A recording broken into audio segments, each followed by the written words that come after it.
I'm the eldest daughter in my family. It's not that I complain, but as you know, it comes with enormous responsibilities. Being the well-brought-up Armenian girl, I was studying hard at school. I was helping my mom do some household chores like settling the table, vacuuming, washing the dishes, and so on. And also, I was looking after my brother and my sister. Apart from these huge responsibilities, there were many strict rules to respect as well, such as getting back home till it's too late or going out with friends too often. My parents were proud of me indeed, and life was bright and beautiful. But in my family, another teenager of my age grew up as well, my cousin, a boy who was always out with his friends, arguing endlessly with his parents and missing lessons. But he wasn't even expected to get better, to try to be better or something else. You don't know why? Because boys will be boys, right? Soon, at the age of 16, 17, we both decided to work. Luckily, the reason to work wasn't to earn money, but looking for stuff to do, we meant developing personal qualities and skills, improving self-esteem, getting new experience, and of course, discovering another new world. It was better, and I started to think of myself as a company manager in a company, calculating, commanding my employers to do this or that, and checking the system customer service. But here I heard my first no. My parents were against their daughter to work at that age, and the reason, the argument, was that I'm not mature enough. It felt quite disappointed, but what surprised me even more was the fact that my brother got the approval, and he was even supported to work and earn money at that age. Awkward, right?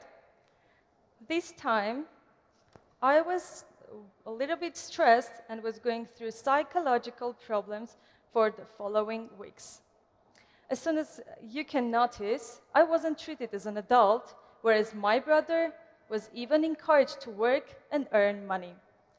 It turns to me that when it comes to my private space, such as family, home, and relatives, I was expected to take responsibility for a number of things. But what came to my public space, such as friends or seeking a job and making a career, it was seen as unacceptable for me to take charge of such things. You would now ask what was the problem. Okay, firstly, why should a young lady work at that age when she's only expected to get concentrated on her lessons and then get married and have children? I do not want to say that it was forced upon me, but it wasn't even discussed with me either. It was seen as the natural flow of things. Furthermore, why should a young lady be out of the house in the evening, as it was a night shift?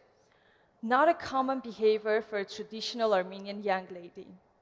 In other words, you have many useful capacities, but you're not allowed to choose your own job on your own path.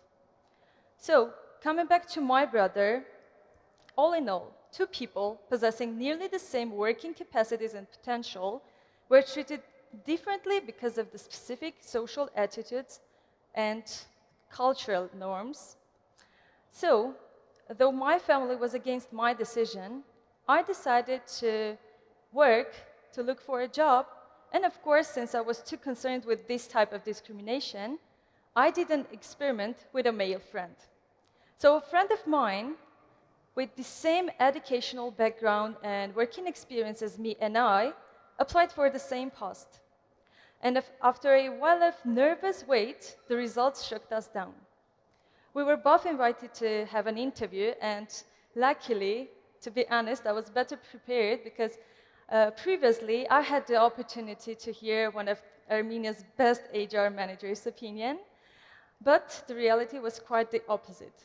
They decided to hire both of us, but the opportunities concerning the career, the money, and the benefits suggested to my friend were much more diverse and promising than the ones suggested to me.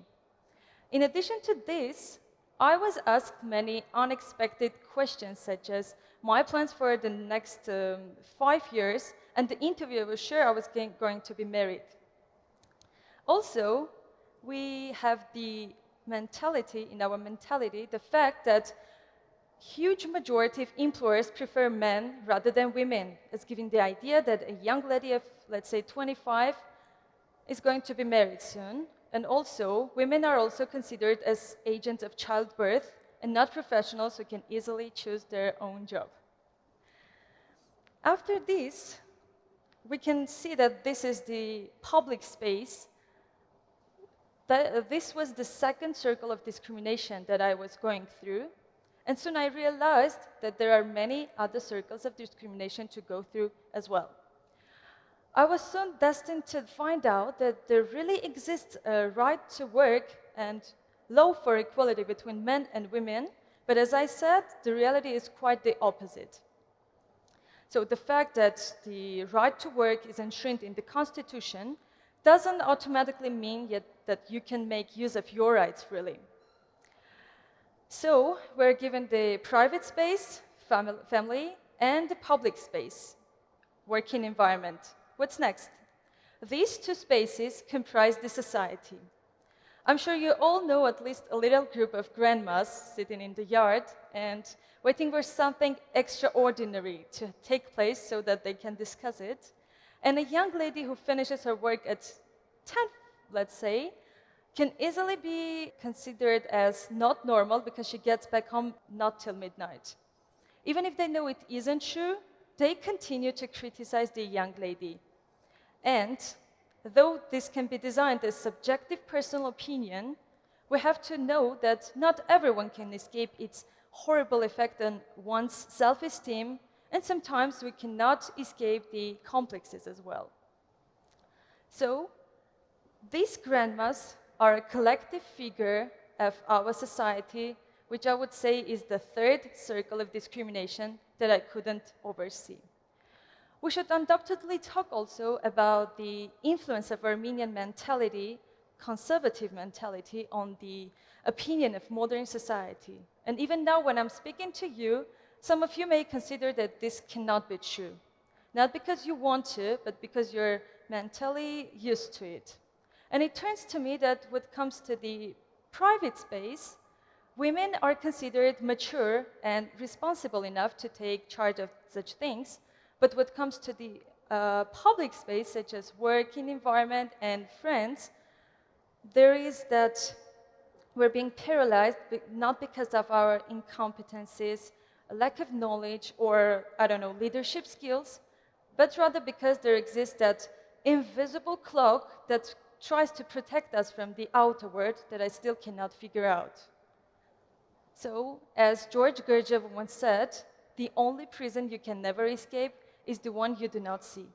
So the first step in order to get out of this metaphorical prison is to recognize there is in fact a discrimination.